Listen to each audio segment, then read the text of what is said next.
All right, here we go. Rebel Moon, Part 1, Director's Cut. I want to start out by saying this. A lot of people got on Netflix for having a director's cut coming up, but I'll say, maybe we'll see if you agree with me or disagree. I think it was a smart move because now the movie was gory, even the regular, cinematic showing. I guess we can call it a cinematic showing.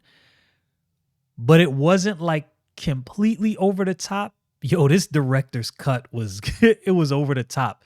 And I don't think anybody would have sat down with their kids to watch that. I think the regular one had a more wide-ranging appeal. Anyway, what are your thoughts? Um, yeah, I've I guess I've heard both ways. Everybody's both directions on the thing. I'm just looking at what's this Rotten Tomatoes for Rebel Moon. But so much was changed in it, and like you said, yeah, definitely. Um, yeah, more gory. So there's more blood. Um, you know, heads exploding and war battle and stuff like that.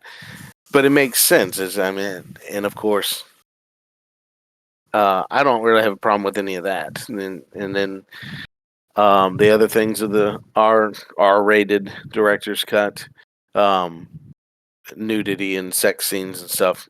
I find them unnecessary, even though Always. in it he's still telling the story too. Like the nude part in the first opening scene, which is new, is showing how brutal and bad, this situation is and Noble is.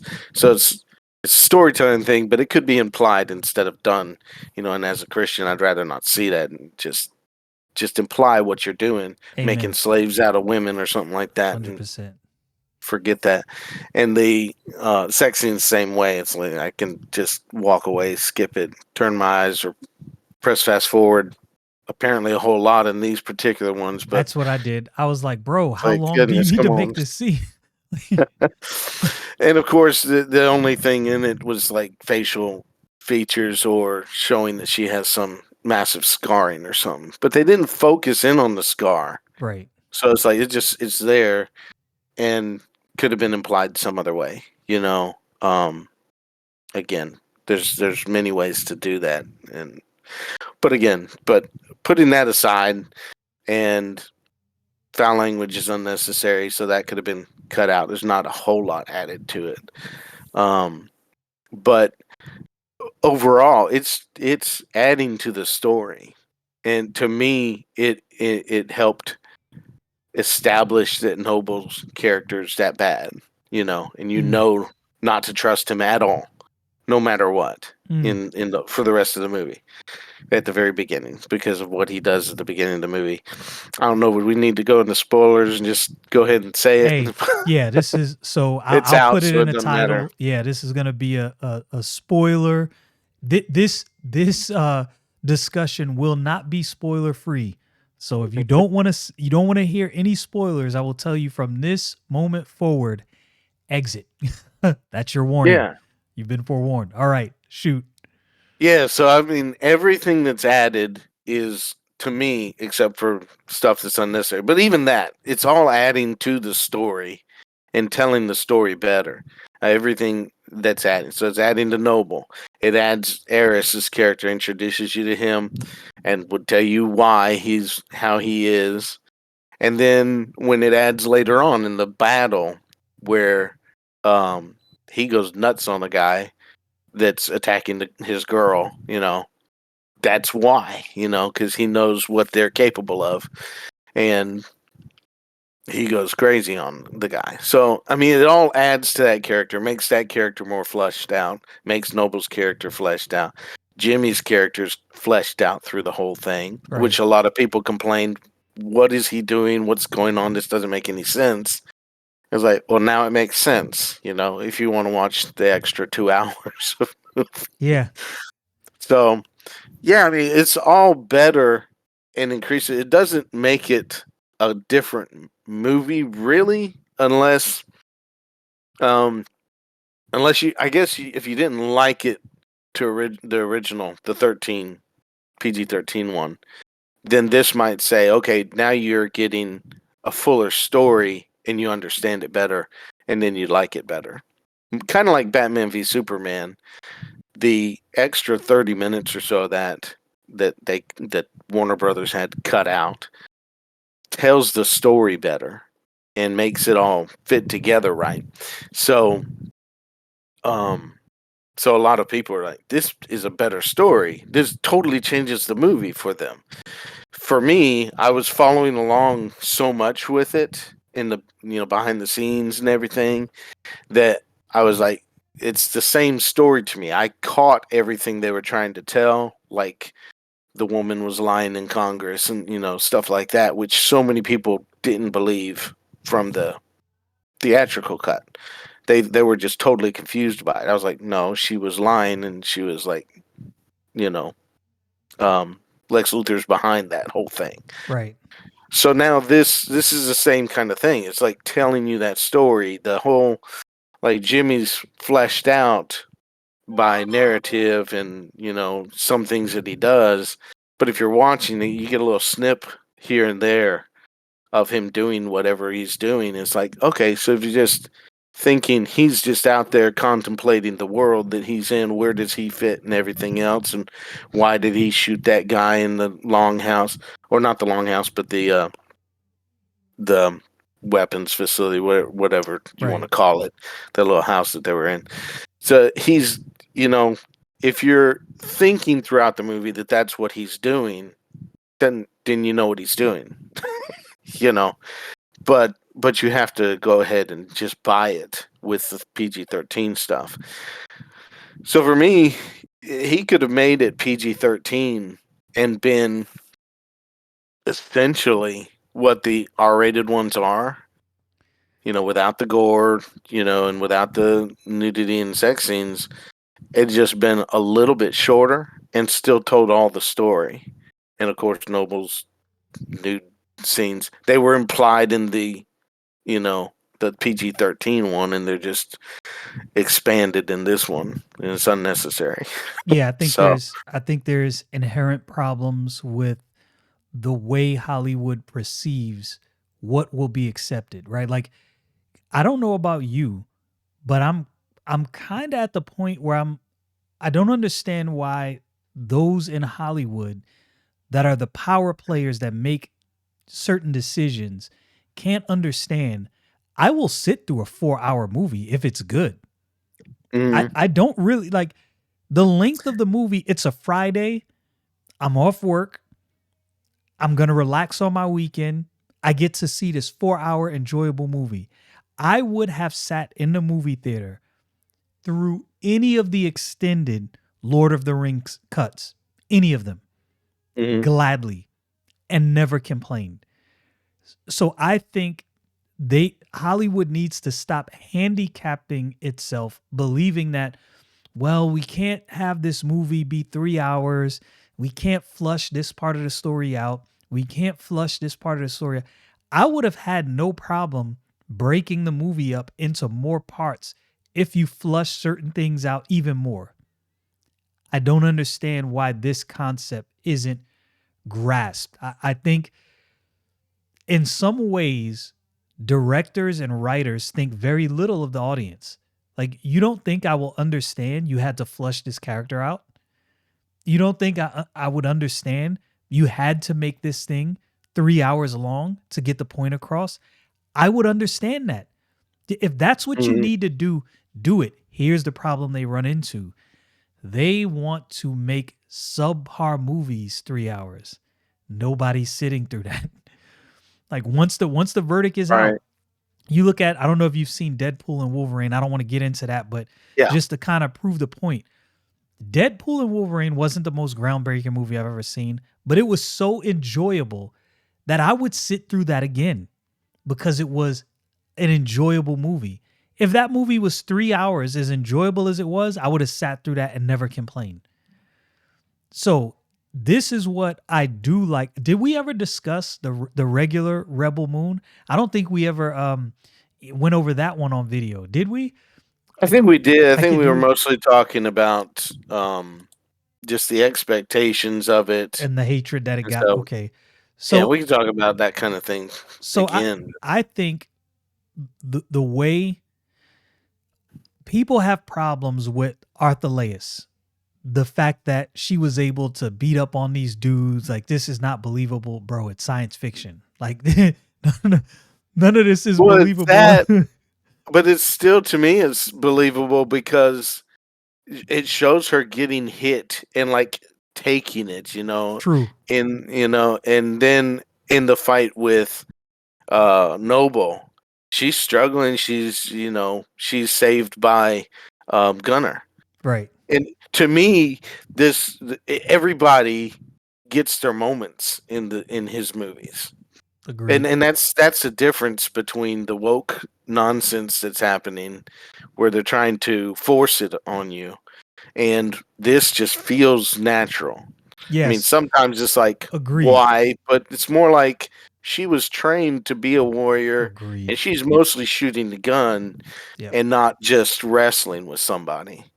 If she Yes. was only wrestling with them, then I'd be like, no, the guy would just pick you up and throw you through a wall Right. At some because point. that's what they would do. But I don't know. There's a lot of female MMA fighters that I'll tell you Mhm. right now. A female doing MMA, the majority of men would not be able to take that woman down just because she understands grappling techniques. So yeah, that I didn't have an issue with that. That was Yeah, as far believable. as a normal guy, but then again, an MMA fighting guy Right. like Ronda Rousey would say wouldn't want to fight a guy at all Right. because they're different than a woman. So Right.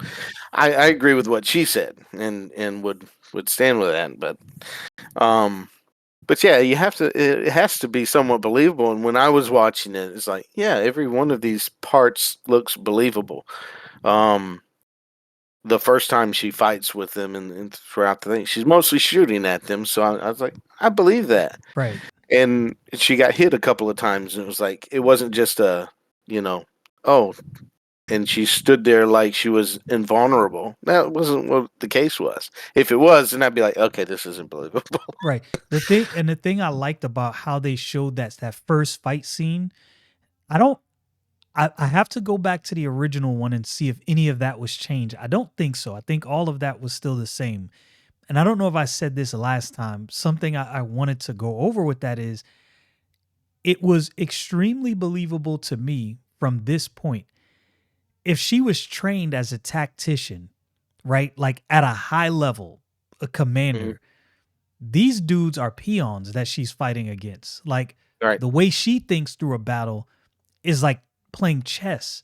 They're playing checkers, not in the same game.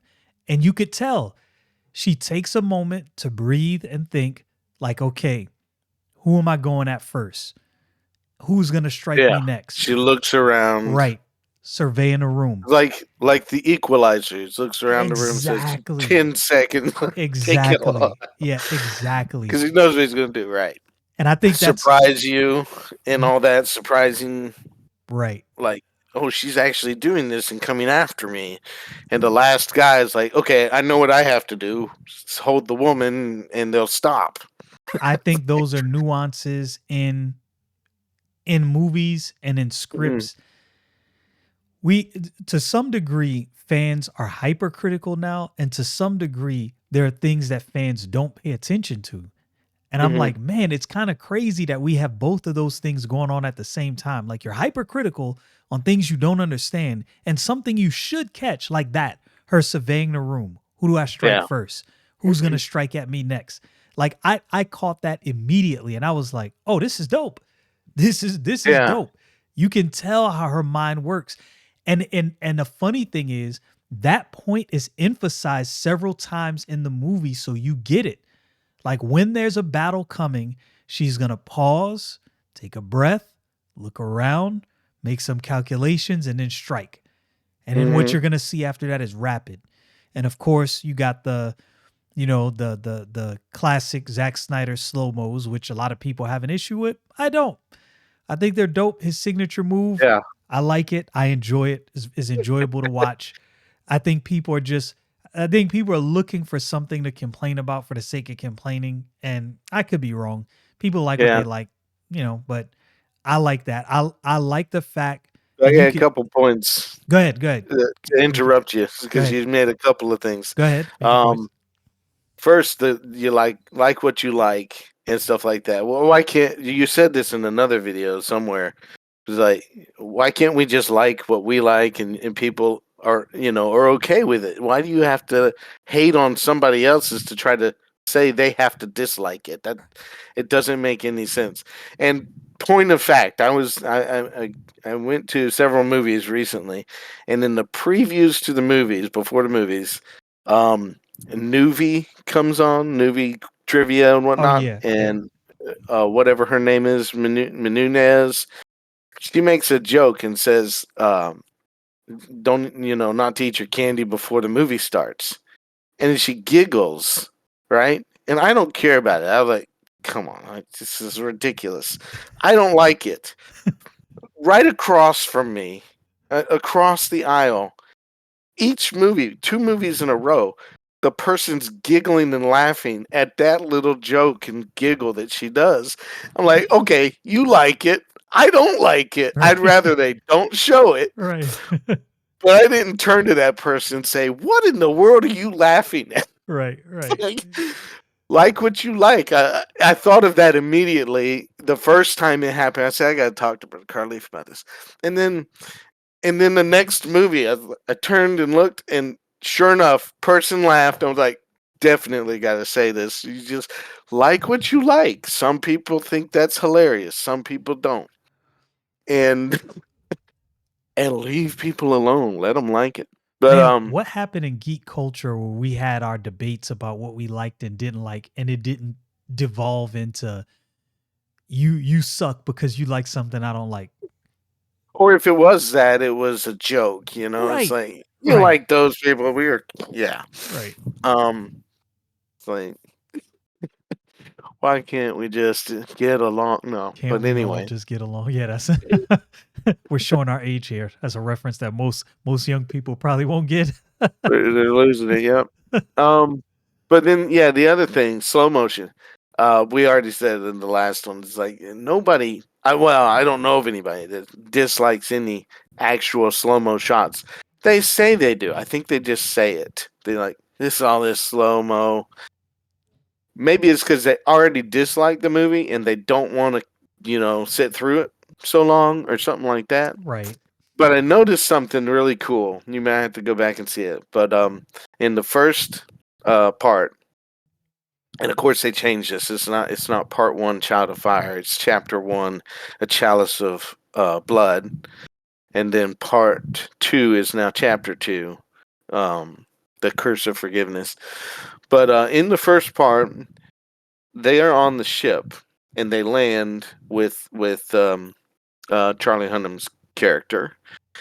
Um, I can't remember which part it is they land, but they're all walking off. There's a bunch of them walking off the platform. It might be when they're going to see Blood Axe and that king, but I'm not totally sure. You have to just watch it. But it's regular speed Right. until Sophia Boutell's character takes her little cape hoodie and is swinging it around and flapping it behind her to put it around her neck. Right. And once she gets it around and it kind of flows down, it slows down in slow motion while she's doing that. Right. And then it goes back to regular speed as she steps off and walks away. And it was like I was like, what? He just slowed that down in the middle of just a walking shot for a couple of seconds to show off the flowing cape thing. Right. And my daughter missed it too. I was like, "Did you see that?"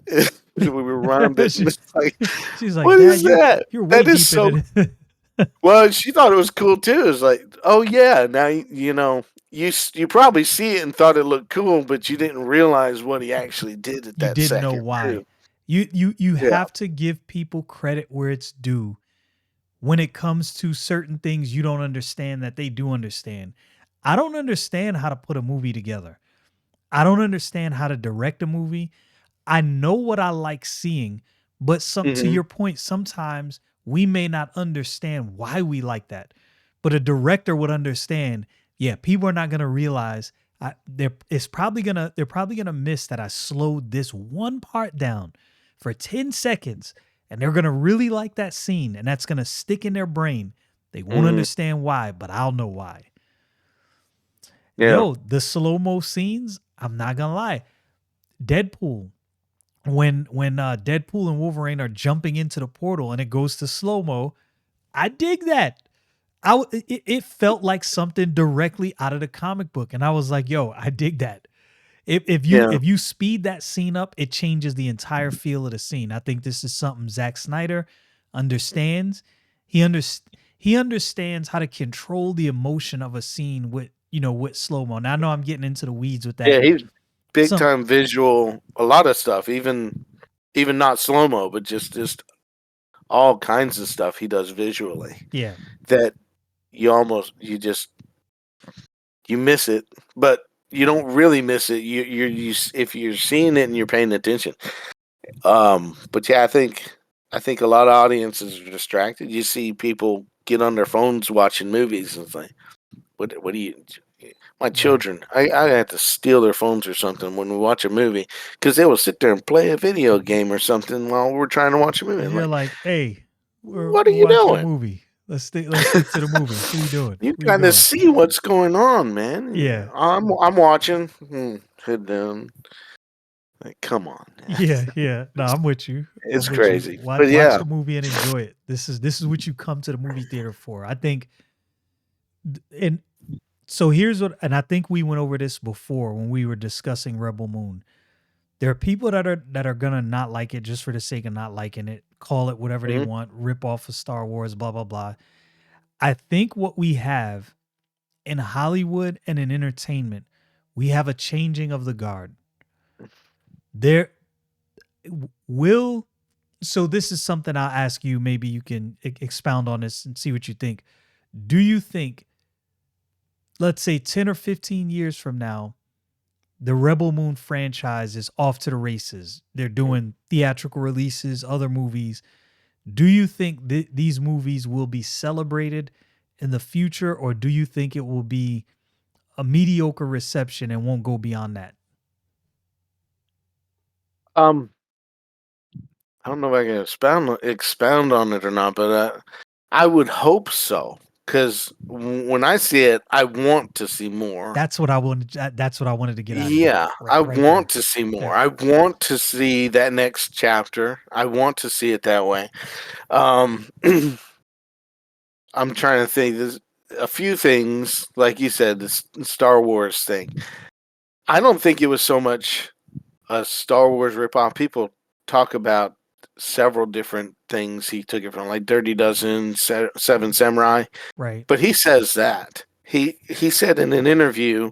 I was trying to find it, but I don't remember where it was. But he said the earliest in film school when he was having to make with everybody else like a one sentence or one line pitch, and he told his Seven Samurai, Dirty Dozen in space or something like that. That was his one line pitch, and the professor like, yeah, that would be cool.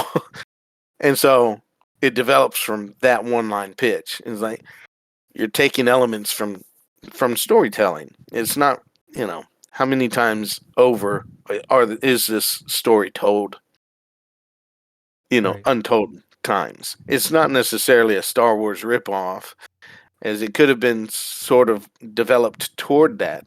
But to what I've been thinking recently is like you're hating on it for being like Star Wars is because Star Wars has gotten so absolutely terrible that they have nothing that they can promote. So they're like, oh, we hate that guy for doing something that would have been awesome in Star Wars. That is a That's what I very good. think. That's a very good point. I'm gonna say, man, I happen to agree with you. I think that's a very good point. I think there are people that have their camp. They don't want anything to succeed past their camp. This thing can't receive notoriety because Star Wars is bad. So we have to now hate this. I am confused by the reasoning why much of what we see in a director's cut wasn't just put in the original release. Now, I Hmm. don't know if it was, maybe it was a tactic, and maybe that's the point. It was a tactic to give the movie longer legs, to get people talking about it and more interest, which is, I'm not gonna lie, it's kind of smart because this is a new franchise. People are not really accepting new franchises. Like everybody wants everything old to be rehashed. For whatever reason, people don't like. There's a Well, I lot won't of say that. they Yeah. know they don't like new things. People are not being as accepting of new things as they should. Let's put it that way. Like, hey man, new things come Yeah. around. We got to give it time to grow. The way the in between stuff that was cut from the original release, I'm confused by how they didn't realize some of those things needed to be in that regular release. In my humble opinion, like you were Yeah. talking about, there were things that filled in gaps. Noble, why is he so bad? Right? You can't just start a movie I've never seen. I'm not invested in the characters, and I don't know why this. Why is this dude such a menace? I don't know. You start Hmm. this movie, you're like, oh, oh yeah, this dude is a jerk. like, like this dude is he's a problem. If he shows Yeah. up, you're about to have a bad day, not to be trusted or trifled with. So you understand that more as the movie progresses. Right. You that is driven home immediately.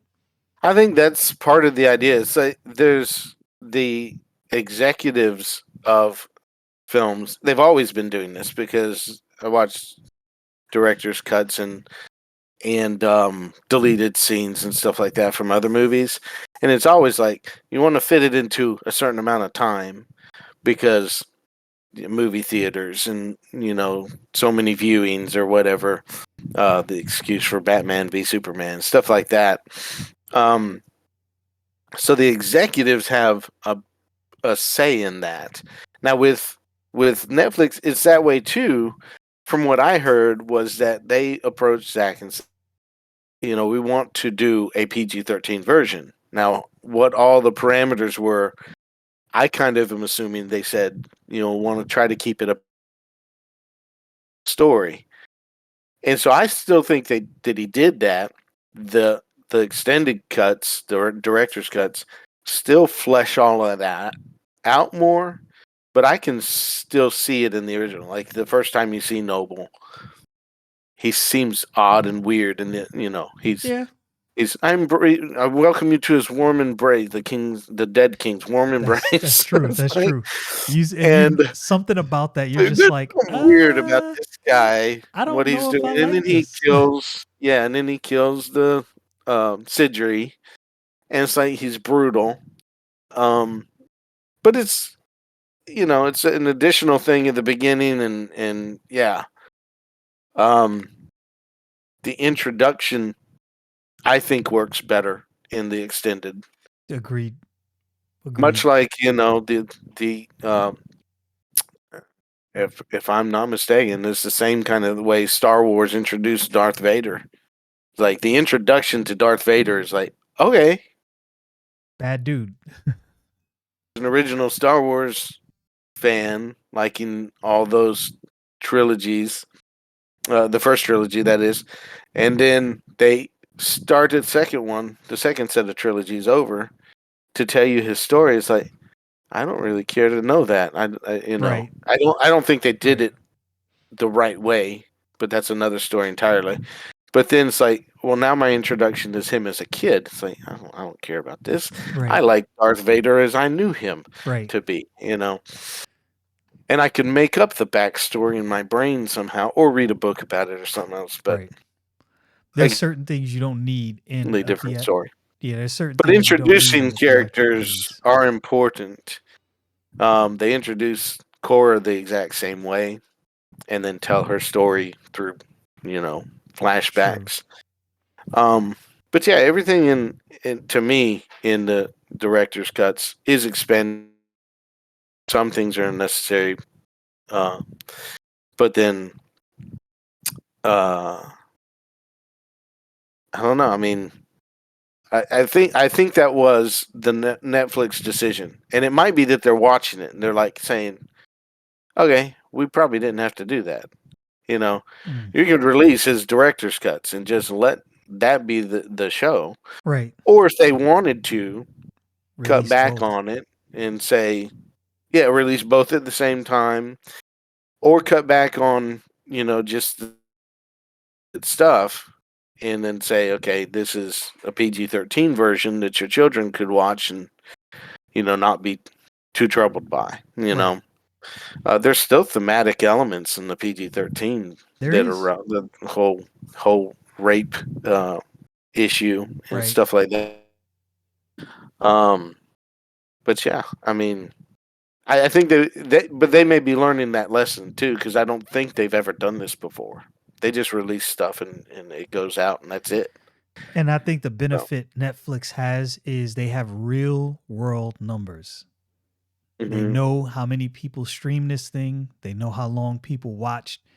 They know if people paused it, if they said I mean, they have numbers that major studios will never have. So they have every metric they need to know what they want. I wanted to go over this. So the original Rebel Moon Child of Fire, Rotten Tomatoes, 22%, audience score was 56%. So this new one, the director's cut, 50% Rotten Tomatoes, 72% audience score. I'm not sure that hmm those scores tell a real story. And I Yep. don't know how you feel about this. When I saw the first Rebel Moon Child of Fire, I did not think that that was a movie that deserved to get 56%. In my humble opinion, that was a movie that if it had an 85% rating, I would have said, yeah, that's about right. It's a new IP. People don't know hmm anything about it. They're just getting invested. I'm like you, I'm now invested in the characters. I want to see what happens to General Titus, right? Like these are things that I would like to this is what I don't want. And I hope I don't like this and I don't know why I don't like it. And this is just something me personally. I know there's going to be some people out there that do. I do not like when they tell these stories and then they go back and they tell you the backstory in another movie. I don't want to see that. Keep the movie moving forward. I don't care about what happened generations past. Don't care. You already told me that in some cutscenes. And maybe I'm unique in that respect. I just want the story going forward. I don't want to know what happened before other than a flashback.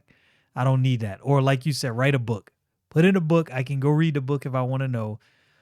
But I I want to You see mean making movies having to do with the stuff before? Is that right. what you're talking? Right. Like the mother world. What the mother world was like before. I like don't Do I we don't need want to to do that? yeah, I Huh. don't and the reason I don't like that is because I know how it ends.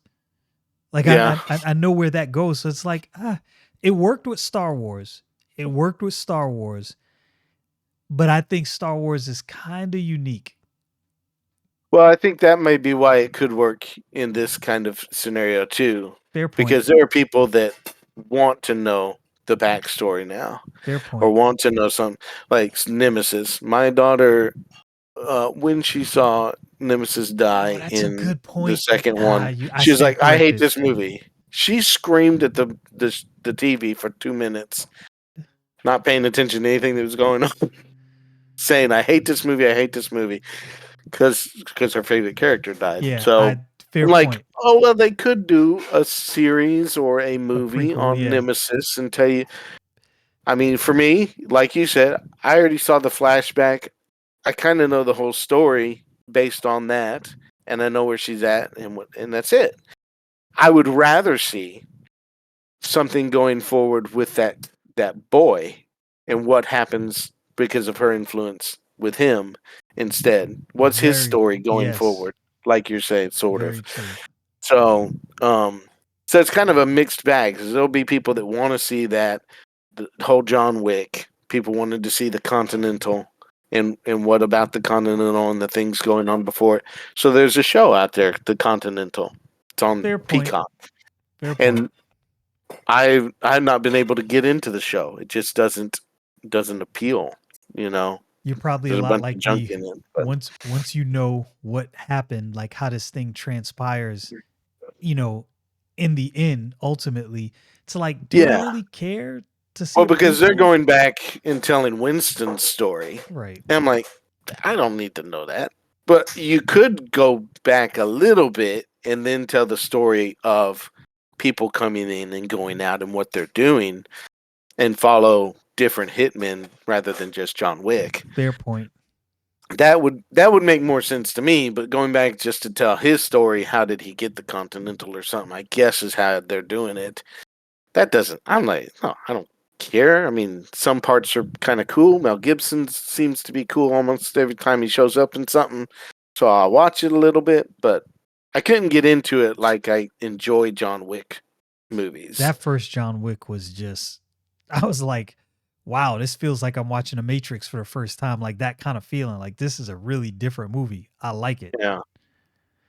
So is are there any characters in the director's cut that you were more invested in seeing more of their backstory? Like did any Well, Eris was the main one. yeah, Eris definitely. I know you mentioned that. Yeah. So what specifically about the details they filled in his backstory gave you more of an appreciation for his character? Well, I think it was just that. It was that was his family at the beginning, and seeing the brutality of Noble, that he forced him to kill his dad, and what that would do to him. Um, and also how he might, of course, grieve because of that. He may not even know that his, mom and sisters are dead. For all I can tell from the story, they No took him idea. away. Yeah, and but that, and then understanding what he does toward the end, it was all fine, in the original cut. But that was probably the story to me that was not told in the original. You understand why he's broken. You can tell he's Mhm. broken in the original, A but little in bit this, defiant in the original, and a little broken, and he wants to protect Jimmy and the girl, and maybe a little. Yeah, this tells you more why. I don't know, but I mean, this that I could tell. Just you just have a character that would do that is the PG-13 version. This tells you why he would do that. mm, As opposed to he was just a soldier somehow right. and has compassion. This is the reason why. And it and You know. I tell you what else it flushes out. It kind of flushes out what happened to Arthur. She's not unique in how she was pulled in. Okay. So then that makes me think, oh, how many of these people Yeah. How many kids came are from like that? conquered Yeah. worlds and saw destruction and now have been indoctrinated to what the You mother world know, is doing. because you're saying that, it occurs to me. I don't remember the Noble kills the mom, but I don't know that the mother, the children were killed. Mm, His sisters might be somewhere out there, like the others that were branded, that is and very true. That is so very true. I did not think about that. Yeah. I only just thought of it, just like, Yeah, oh, that's they didn't necessarily kill them, right. and who knows what Yeah, they happened. didn't show that at least. Yeah, I I like mean, that little monkey thing that blew up too. oh yeah, I that wish was there's he so should have run further out into the crowd oh and then man. blew up. But Yeah, for reals. There's so many things that can be flushed out in this universe, and I think it has legs to be something bigger. I Mhm. I think after they do the third movie, they need to do a full-on theatrical release. But you know what? I'll take that back. I don't know if theatrical releases are necessary anymore. Um, I I think they are in a sense. Maybe it's just a sense of nostalgia. I love going to the movie Mhm. theater. There's something about going to Right. the movie theater that sitting at home and watching a movie won't quite replace that. Like I like that experience. So I hope that after this third one, they go bigger and actually release like a theatrical release of Rebel Moon. Like maybe this is just to get your feet wet, introduce you to the universe, and now Mhm. we're going to release a big budget film and you're going to see this thing play out on a big screen with the only okay, so this is some criticism I will offer to Rebel Moon. I think the score needs to change because Mm. I think the score does something to the tonality of the universe itself that makes it more darker than it actually has to be. You know how Star Wars, it's dark but grand. Like when you hear that Star Wars music, it's dark but it's grand. This music feels only dark but not grand. And maybe I'm a little into the weeds. That's probably, you Okay. know, I didn't notice it that much. I did notice certain things and thought that this was a good score. Um, a, a lot of former Junkie XL is a lot of guitar and drum beat stuff. So it's like it sounds more like, rock music or something like that right. putting into a score, and I'm okay with it, but it's like it would be better as a grander score. This sounded more like that to me when I did pay attention and hear it. It's like, oh, I'm hearing, really classic type of Yeah, score sounds to I me. guess it was so dark, which I And in some Zack parts of Snyder's it were really good. But like right. I said, I wasn't paying that much attention. But then again, it may be that this is just such a dire time too. So Oh, it's a good fair point. I stand corrected. That's a fair I point mean, because they are trying to paint the picture that this is a dark time. yeah, Like it's and just it is not good. showing it. They showed that a few different times too, just several times. Just the dreadnought, of course, against this little band of people. They've got um, in the opening scene, it said that Deborah Bloodaxe and her brother escaped with a handful of ships, and and in that first part, they destroy all of those ships. They come when they're betrayed and just boom, boom, boom, boom, boom, knock them all out, and they're all dead. Well, not all of them dead, but I mean, I'm saying just the ships are gone, and Right. most of the people that came with them are gone. Um, and we lost the Ray Fisher character, Blood Axe, Which I whatever. I wasn't forget his name now. yeah, I wasn't really a fan of so my criticisms. I did not like Nemesis being killed. Okay. I did not like that. I think that was a character that could have been more integral to the story and flushed out some more. Blood Axe hmm being like I think I totally agree with what you're saying. I think it could be done either way because I think it works okay. okay, But I didn't want him gone, and I didn't want her gone. But I'll live with it. It's, I guess the best I can livable, tell you. yeah, livable, I'll yeah. live with it, and I think you could do like a backstory of Blood Axe and their rebellion, like Rogue One, and show Rogue One, man, that you're kind of thing. actually making me eat my words because Rogue One was good. Rogue One was a good movie. I think that was of the recent, I guess more recent Star Wars releases in the past 15 years. Rogue One to me is one of the shining examples of a Star Wars story done right because it felt more like it should have been a space saga. And this is I think where this movie shines. I feel like this is a real space saga with like okay, so what's happening in the rest of the universe? Like this Right. is what I'm thinking as all of this stuff is going on. Like what's the story of the mother world? What like why did they start all of these wars?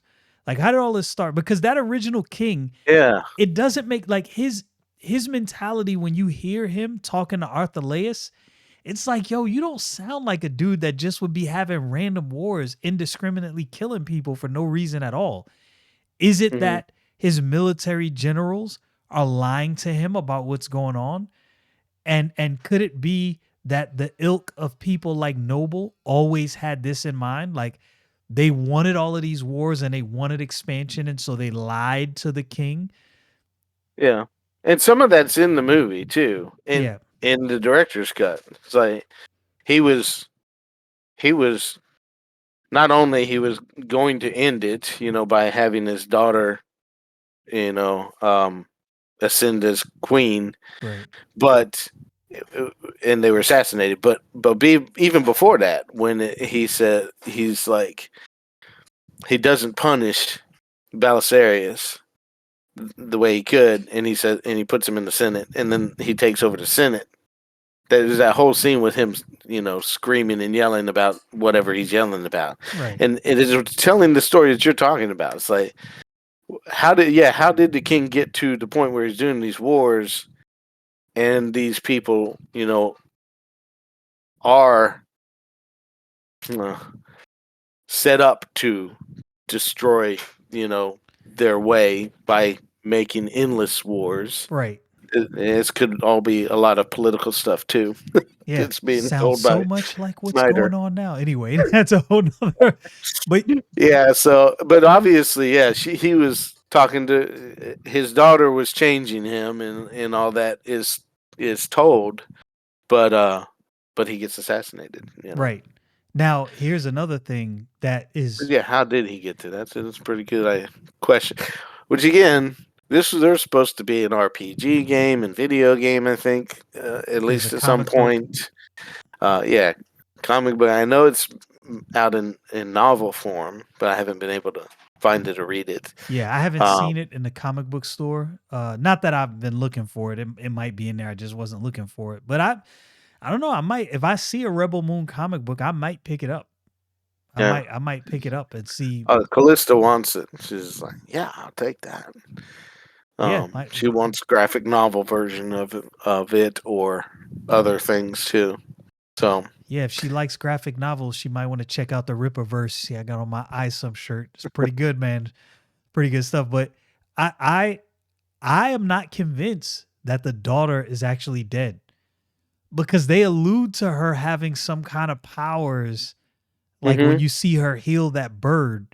Oh, and So I'm Titus says she's not dead. yeah, So I'm like, okay, and that's the impetus of the end of the PG-13 movie right. is to find her and to fight, Which I think or find her and to fight, and in the end, of course, the Belisarius ending of the director's cut is again showing all the well, not all, I guess, just all the armies that are there underneath him, like a big empire scene. It's just huge against the little band of rebels yeah, this that are trying to save the all the rest of the worlds.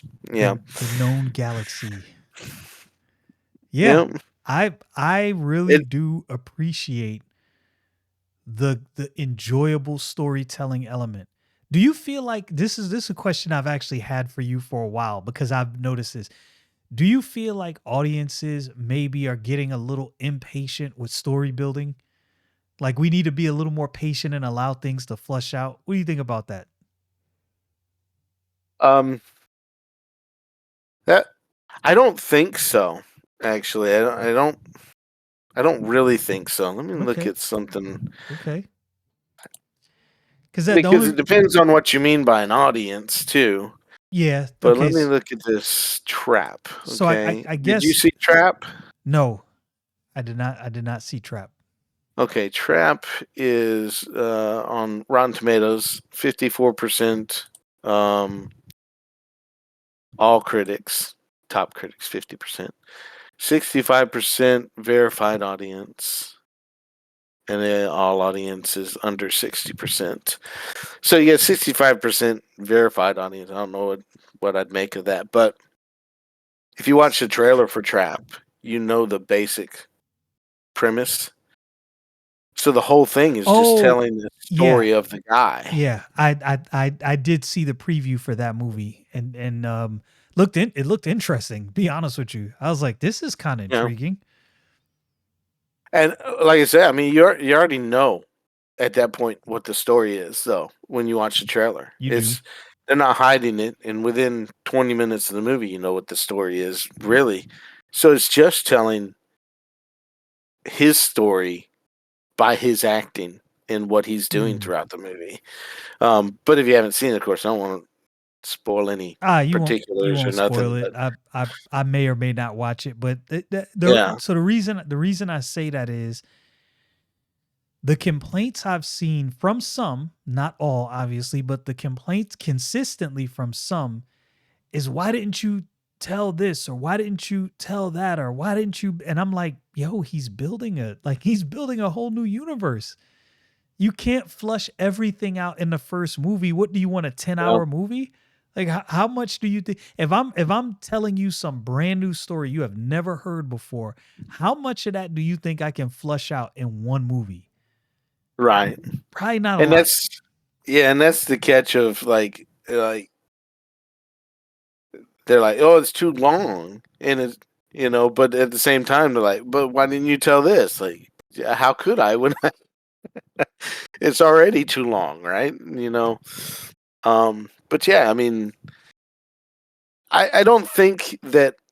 I think it's probably the same as it's always been. It's like Okay. enough people pay attention and will, pay attention to the whole story.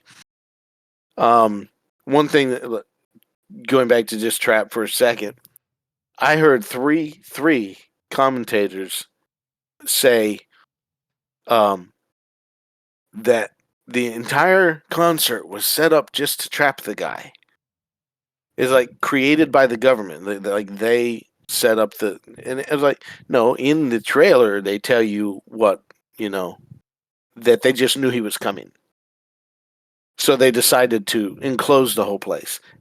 Three people reviewing the movie missed that from the trailer and from two or three times said in the movie itself. It's like, how did you miss it? Because they complained, or they didn't complain this. It was just a way that they said it. I'm like, people don't pay attention to a lot of stuff. Some of it is drama farming too. Yeah. I think there's a lot of channels that, personally, I could be wrong about this, I think there's a lot of channels that have started drama farming to get views and Hmm. complaining about stuff just for the sake of complaining. It may not be the case. Like, people have legitimate complaints. There's complaints I have about certain things, but I think the visceral nature of some of the complaints, it's like, wow, like you really hated that part of this so much that it drove you to that. You know, Well, and that might be my problem with that is that they weren't necessarily complaining or anything. It's just that I notice these things that are done. I was surprised to see three reviewers say almost exactly the same thing that was not the case. And so I'm nitpicking, because I'm paying attention to these little details.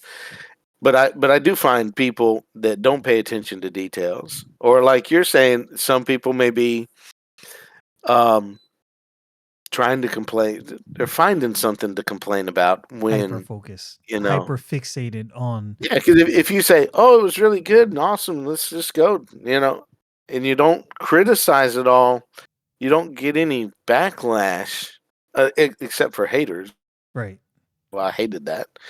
That'd be the only backlash you would get. So but if you're critical and create a controversy, create a controversy. That's when you get, you know, the different I did not know that likes.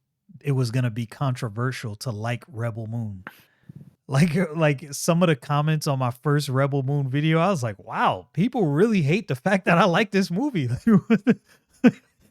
I didn't Yeah, realize like that liking what? something can generate such hatred. Yeah, Well, you're just a shill for Snyder.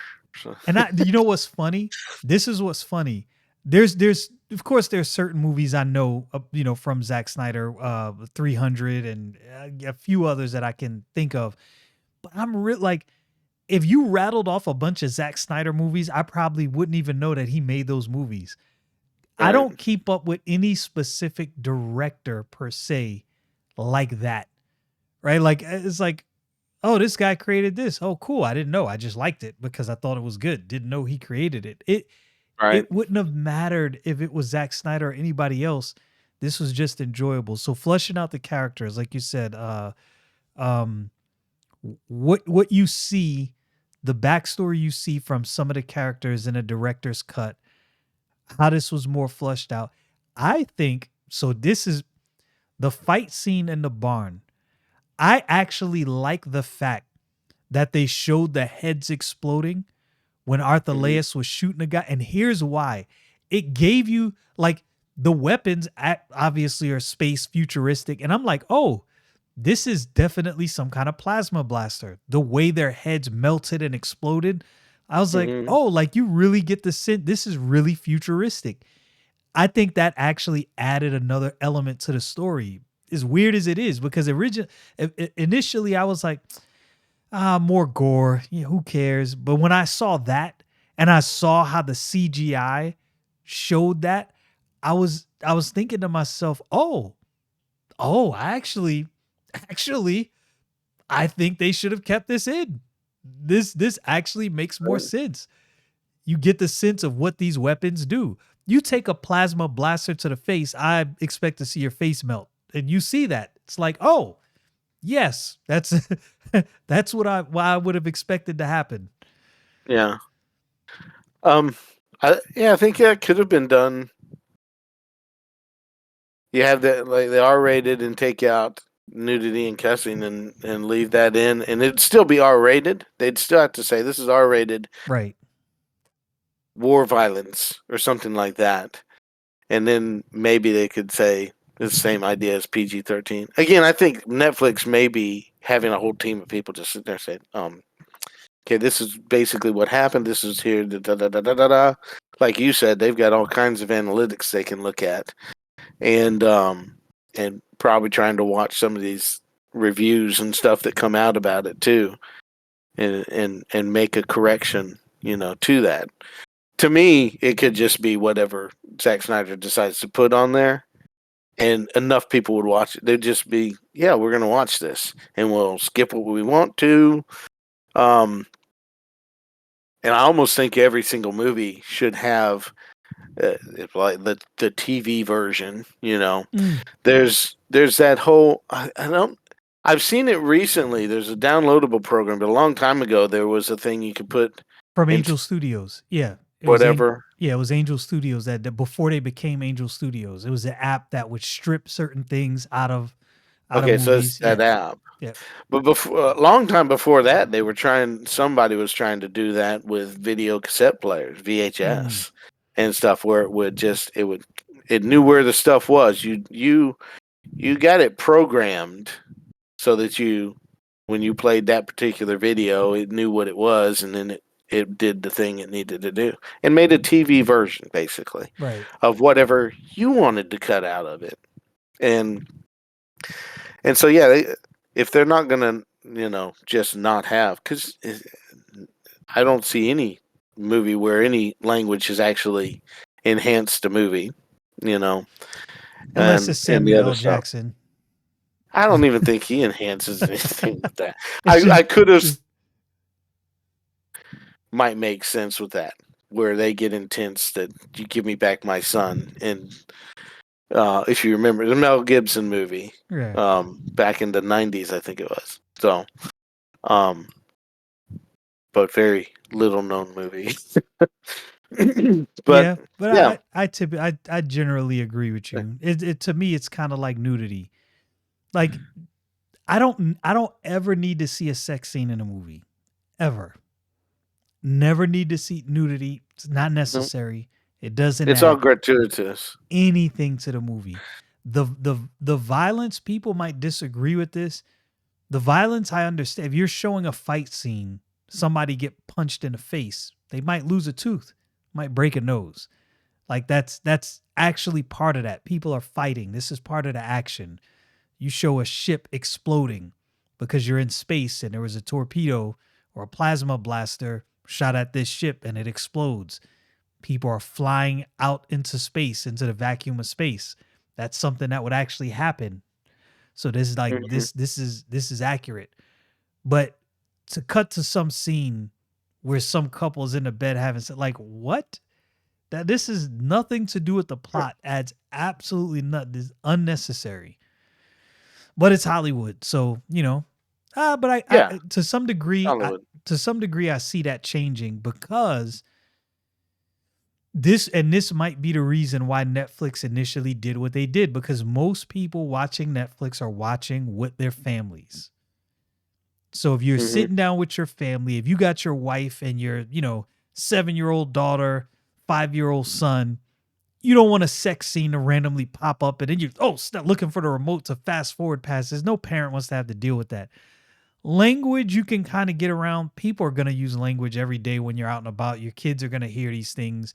You kind of can't Hmm. keep them sheltered from those things. So that I can kind of understand. But yeah, the sex scenes, I've never understood. Even before I got saved, I was like, yo, what is this? What's the reason? Like, what was, Yeah. did this need to be in here? Was there some kind of plot device in it? No, there wasn't. It was just there because some director said, oh, if you get nude, oh yeah, this would be great. Controversy. Yeah. And look, let's keep it real. You put out a movie with Halle Berry and it's known she's gonna be nude, you're gonna get a bunch of dudes to show up to watch that movie. That's just the bottom line. That's the truth. Money And moves things. yeah, it just occurred to me. This 1997, a few years after I was saved, is when Titanic came out, and PG-13, and of course has a nude scene. And I remember some people at church, some other teenagers around me. It's like, do you know who the main people that went to see that was teenage boys? Was like they made a lot of money from the movie or something like that. I definitely heard that. So yeah, I mean, I can look at it back from that perspective. Uh, Being lost, like I understand Hollywood, vast majority unsaved, don't know Christ.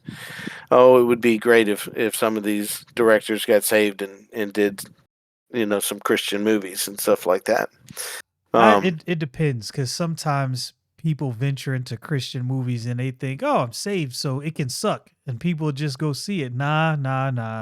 Still no, got it to be should good. make a good. That's why I Yeah, want a good movie. I'd yeah. love to see Zack Snyder saved. Yeah, have you And, seen oh, what was that movie from Angel Studios? I went to see it. Now I can't remember the name. My goodness. the time Yes. story. I've Yes. not seen it yet, and I'm not It sure where it's is at. good. Oh my goodness. Let me I don't see. remember What the name of it. Yeah, hold on. I'm looking now. It's Um, funny. I can't remember the name of this movie. It's actually pretty good. I was like, wow, this is a really good movie. Let me see. Movies, video shows. Man, they need to do maybe some go to work. Angel Studios and just see what they say. Yes, Sound of Freedom they got on there. The Shift. The The Shift. Shift. Yes. It Let me was see. very good. It's like a sci-fi take, a modern telling of a Job Of style Job, situation. right? Yeah. It's I'd not heard like all those it's things. not a retelling of Job, because when I first heard some reviews, that's what they said. Oh, retelling of Job. And no, not a retelling, but it's a Take some of them. similar story that has Okay. similar principles to the story of Job. So really well done, man. When I say well done, I was like, it wasn't low budget, it was mid budget, but felt way Right. bigger.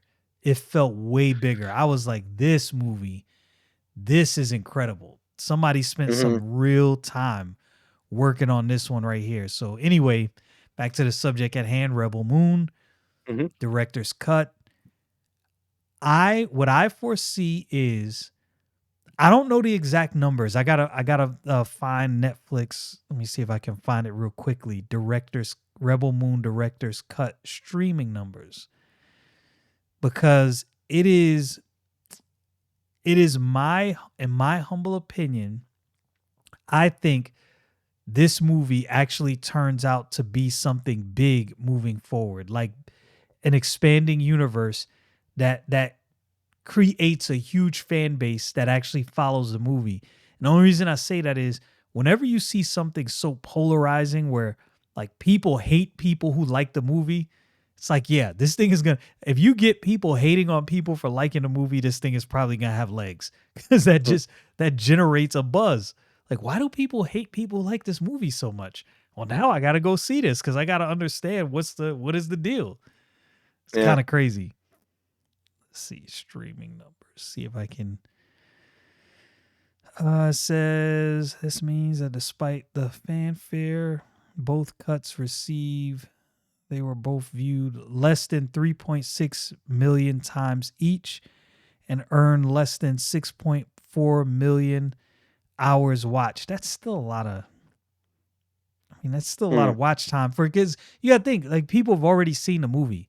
There's a lot of people who've seen the movie that are not like there's a lot of director's cuts that have come out that I've never watched. Just because I'm like, I already saw the movie. I'm not gonna go see the director's cut. So I think it's kind of skewed to view that as like a low amount. Like, a bunch of people have already seen it. They're not gonna go, especially Not gonna watch it again. right. The critics are gonna watch it again. The people that are really interested are gonna watch it Right. again. The people that know that Zack Snyder puts out a movie and then they put out a director's cut, like Watchmen, then the director's cut of Watchmen, the ultimate cut of Watchmen, Sucker cut, the extended cut of Watchmen. Right. He teases that there's another cut of Sucker Punch, all that stuff. Yeah, those are the people. Yeah, that's why Netflix, I think, would have done better to go ahead and put it out there. But they made their money back on the first one. Yeah. They put 180 million into it, Something like that. Yeah. something like that, into two movies, which is pretty low. This is pretty low. Yeah. So let me tell you this too. Within the first 10 minutes, Calista was watching this movie, the director's cut, with me, and she said, within the first 10 minutes, she said, "Can Zack Snyder just do all special effects for all movies going forward? Because the special effects are perfect throughout." I thought so. Was it how does he do that? It on wasn't $180 million? That's exactly what I said. Compared to $350 million Marvel movies that that Flash movie. Oh my or goodness. the Flash movie. I think the Flash movie suffers from a lot of different things. Yeah, it does. But I'm okay with it, and I like it. I guess I would go back and say, if you look at all the DC movies and all the Marvel movies, and actually watch them, be really honest and objective and say, they're all good movies. They're actually all good movies. There are points where they tell a story terribly or something, or they're trying to push something on you, and that's bad. But in reality, they're all shot well. Because I watch some of these B movies, I know the difference between shot well and really bad. Have you ever seen Yor? Y-O-R? No, never. That is a Star Wars ripoff mixed with Conan the Barbarian or something and Beastmaster. I don't know.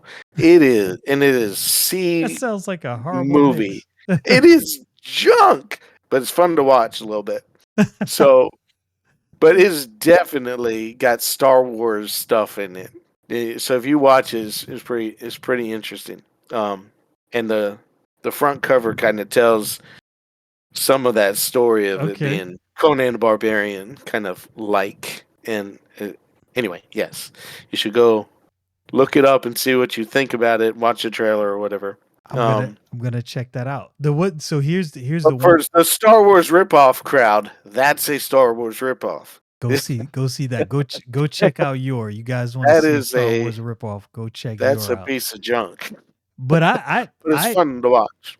I agree with you. Your point about Marvel. The only one I won't give you is the Eternals. It's still well shot. Pretty. Well shot. But it tells a story that's coherent. I say coherent, meaning I watched it. I'm like, okay, I understand what you're doing. The only problem is it is.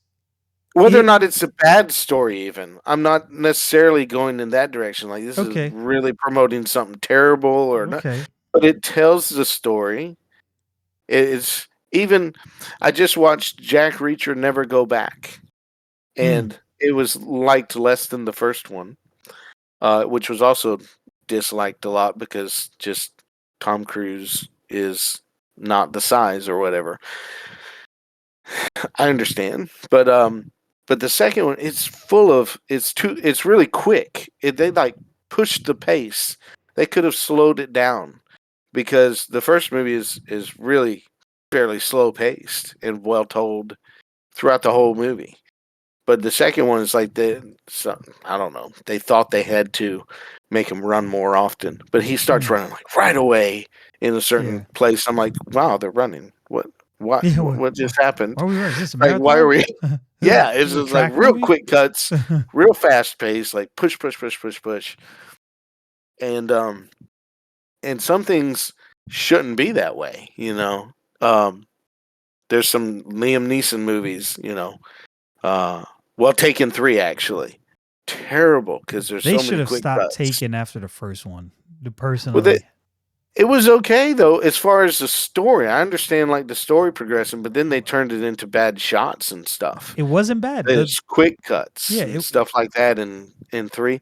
There's a place where like he jumps over a fence, and it is literally like a cut every third of a second for 3 seconds through the film. It's like there's like 35 different cuts to get over a fence, to just like maybe jump up on a car and jump over a fence. Like he didn't do anything. right. What are you cutting like that for? Y'all spent a lot of money on this scene for no reason at all. Some editor was Right. going crazy, like trying to keep those in the right sequence. Right.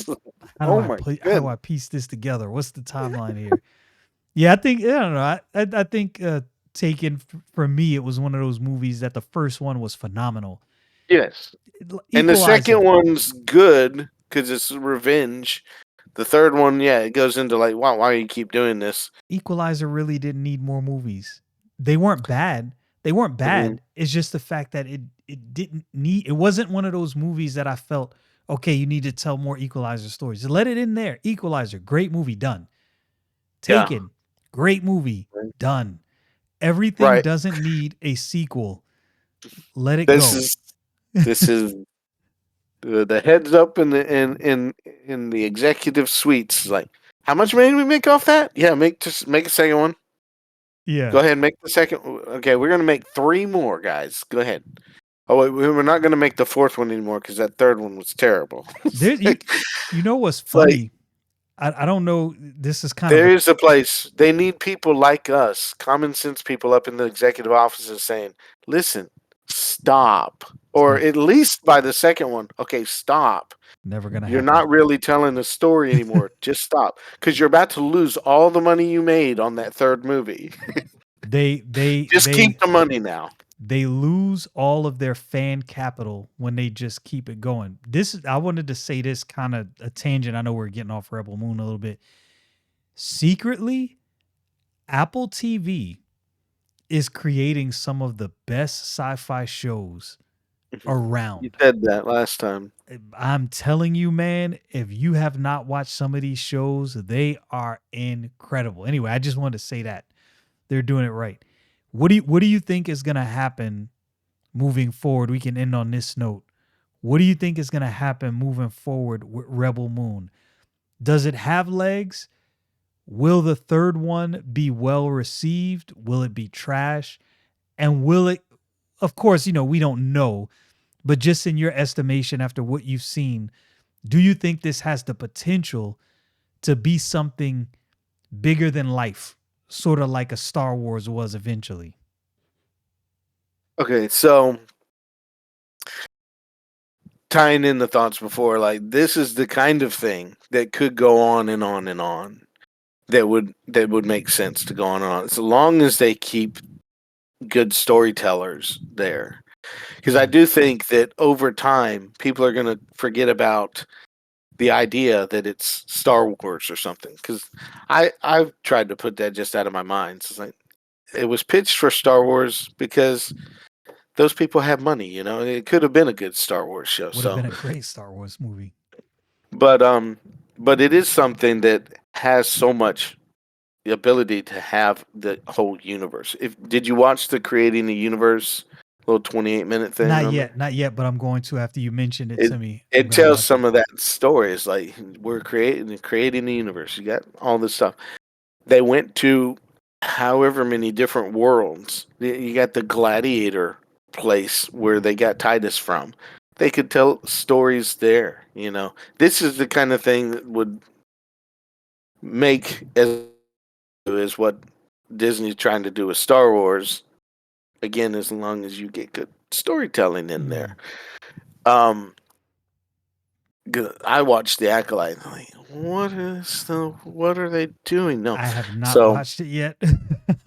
I've been I don't avoiding it. I don't know anybody that likes it. So it's like it ruins everything apparently. But beside all that, they could have done it completely differently. Just got to get a good storyteller, but I don't know. It was unnecessary. Um, but I got a lot of things to say. We could do a Star Wars thing sometime. Yeah, we might have to do Um, that.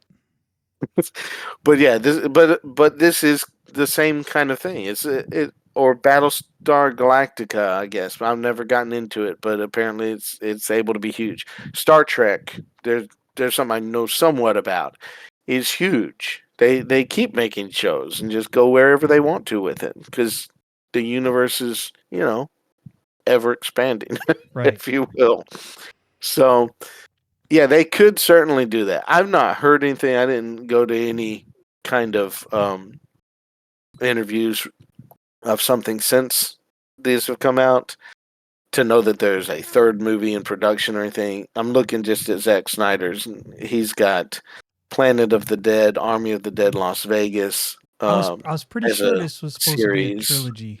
The Rebel That's Moon. what I heard at first, is Yeah. that it was going to be a trilogy, and then it was just this part one, part two, and it shows him as the Fountainhead, Planet of the Dead, and Army of the Dead TV series as director, and then producing Twilight of the Gods, which I saw something about that, but didn't watch the video. Yeah, I don't know anything about that. Like a preview, something. So that's out there somewhere. Army of the Dead, Las Vegas. Until the last one, it says producer, pre-production, Planet of the Dead, and writer of Twilight of the Gods. So I don't see anything on IMDb. So I I'm got not on the so Pro I or anything. I pulled this story up. Economic Times. Not familiar with this site. It says the cinematic world of Rebel Moon has captured the imaginations of viewers globally with the release of the extended editors editions of parts 1 and 2 on Netflix. Anticipation for a possible Rebel Moon Part 3 is growing. So I guess I just assumed that there was a Part 3, but I guess it's a possible Mm-hmm. Part 3. I think it would be a travesty to end I this just end it on that way. Part 2, personally. With all of the, Yeah, like we were talking, with all of the movies that get sequels and trilogies and go on and on, if this doesn't get a third movie, I'm gonna be shocked. And if the plan was to grow an ever expanding universe, it kind of would make sense to just end this on Part 2. Like, yeah, we need more than that. I need to know what happens now. Like, what yeah, happens next? You can't just end this here. yeah. I just think he's just got a lot going on that he's doing, and I know the Fountainhead's one of his pet projects. Um, been talking about the Dead movies. Like his first major movie was Dawn of the Dead. Did you ever watch that? You know what? I just never got into that style of movies. I understand. It I'm like not a so, fan of it either.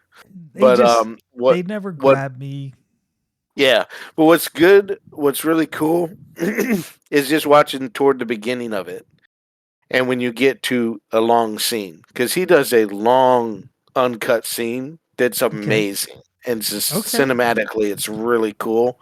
Even if you okay. don't watch the rest of it, because it's not really, to me, it's not really telling any great story. I've never been a fan of zombie movies either. Yeah, World War Z. I loved World War Z. The way that was That done to I me, thought that it was neat, but I didn't care about it. okay, fair. That's for me though. Yeah, Again, fair. somebody laughs at a joke and I don't. It's one way. Right, right. Like you said, like some people like things, other people don't like, the same thing is what it is. So, I still think it's like a well done movie again because I see these other movies that are absolutely terrible. you're I like, this probably is trash. I Like, what don't is I don't this? really care about any zombie movie. You go original one, I guess the original.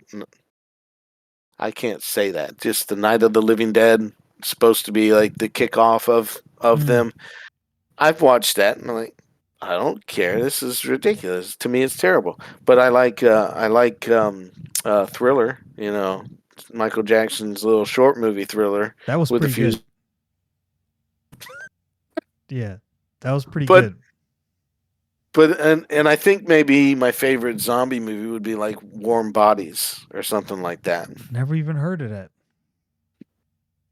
That's it's got what's his name, Nicholas Holt in it, Okay. and it's a zombie falling in love with somebody that's not a zombie, Oh, I take saving that her life back. and stuff Yeah, like that. I You seen yeah, it? I have yeah, I have I remember seeing previews Yeah, for that movie. Yeah, I think so. I think Rebel Moon should get a third movie. I think it has legs. I think this universe could expand into something epic if it's allowed to. I think hmm fans need to understand that what's on the top doesn't stay on the top forever. For the longest yeah, time, Windows computers is all people talked about. Macs kind of went up and down. Now Macs have a stronghold. Now people are talking about building Linux machines. Now it's not just Windows. Windows no longer has, an absolute stranglehold on a market. People are expanding into other operating systems, doing other things. The BlackBerry was the phone to have. There was not going to be any other phone. Then the iPhone came along. King of the Hill, then Android, then all these other phones. So there's always something else to step in the place of what you're yeah, familiar with. And I think sci-fi fans are kind of being gatekeeperish just a little bit. Like like it's almost like we don't want to allow anything else to grow in the sci-fi space. Like, no, only Star Wars, nothing else can do. There can be no other space saga. Like, hold up, wait a yeah, minute. Somebody else can tell a story. New comic book companies can come around. New cartoons can come around. New books, can be the new thing. And I think what we're seeing is an industry that's changing slightly. Like you said, lack of storytelling is actually creating great opportunity, in my personal opinion. And I think that's how you get something like a Rebel Moon.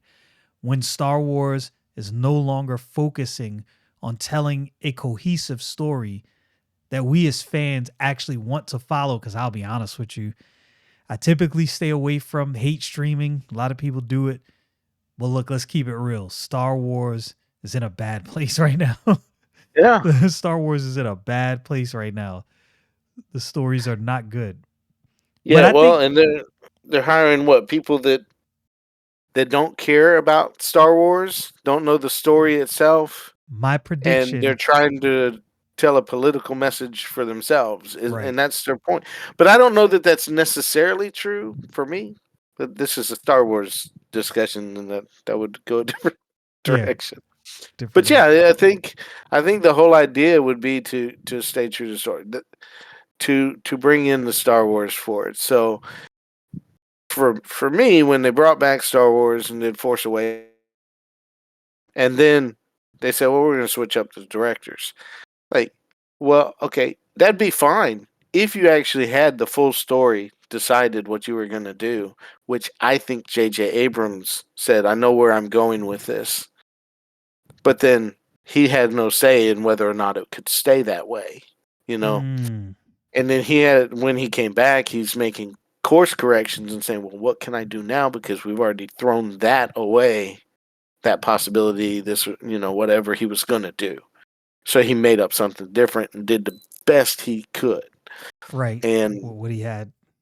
I'm like, that's the way that goes. But yeah, if he had been the storyteller for the all three and just different directors, that's fine because that's what George Lucas was. George Lucas's story, and he made the story for the first three, and then the prequels, and to be approved by him and stuff like that. It's like, this is the story we're telling. Yes, that fits into my universe, you know, and that's what it needed to be. But then it's either that, and you have people that don't care or that are trying to do something different.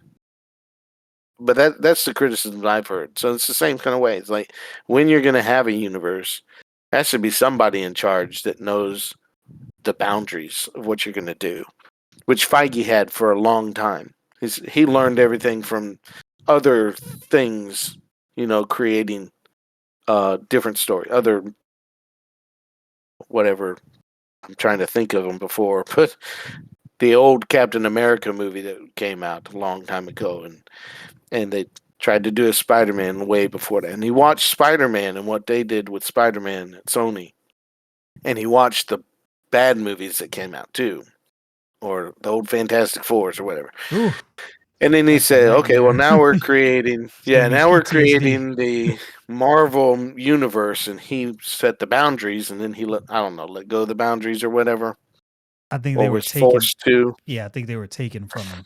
I think it was like this. There was a weird. I'll end on this because we can go on forever with this. There was there was a weird cultural shift at one moment where I think there was. I think it's called ideological capture.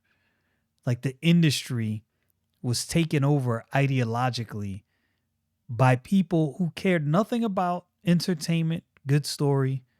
It was only agenda. I always Mhm. say, whatever is your driving force, as a believer, if I was a director, at some point, my intrinsic beliefs are gonna come out in what I do. That's inevitable. And I can deal with that. What I can't deal with is this unorganic, let me force feed this thing down your throat and you will like it. And it's Right. like, no, that's not how that works. I won't like it and I will no longer spend my money on this. If it was organic, and you, like you said, there's certain things that show up in movies that I'm like, I don't care for that, but the movie was still good, right? Like this is still a good Mhm. movie. There were some things in it that's like, whatever. The director had some proclivity to a certain thing, and that thing came out in a movie. Who cares? But when it's like, here's my proclivity, you will have this same proclivity. Like, hold on a minute. That's like, Yeah, the that's not, second part yeah, that that's not you. how this works. The first part is like they're making movies all the time. It's like, this is my point of view. Here it is. But when they try to say you have to have the same point of view, that's the problem. It's Right. like, no, we instinctively say no, we don't have to have that. In fact, I'm not going to have that point of view just because you said I have to, Right. even if I already agree with you at first. Now you have created Now a you've lost me because you tried to make it happen. It's now like, you have okay, created a rebel. And folks, yeah, that is our discussion about yeah. Rebel Moon Director's Cut. What say you?